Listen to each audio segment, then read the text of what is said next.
تازہ ترین ویڈیوز کے لیے چینل کو سبسکرائب کر کے بیل آئیکن اور آل نوٹیفیکیشن پر کلک کریں تاکہ آپ کو ملے ہر اپڈیٹ سب سے پہلے۔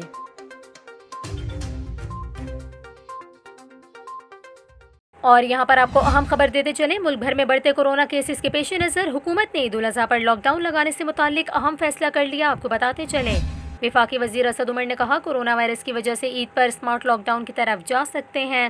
انہوں نے یہ بھی کہا ہم عید پر پابندیاں نہیں لگانا چاہتے اور نہ ہی ملک گیر لاک ڈاؤن کی طرف جائیں گے۔ انہوں نے یہ بھی کہا اسلام آباد ہی نہیں بلکہ پورے ملک میں کورونا کیسز بڑھ رہے ہیں۔ یہاں پر آپ کو یہ بھی بتاتے چلیں، وفاقی وزیر اسد عمر نے کورونا کی چوتھی لہر کا خدشہ بھی ظاہر کر دیا۔ انہوں نے کہا national command and operation centre کا کورونا کی متوقع چوتھی لہر سے متعلق اجلاس ہوا ہے، جس میں ملک میں رواں ماہ کورونا کیسز میں اضافے پر اظہار تشویش بھی کیا گیا۔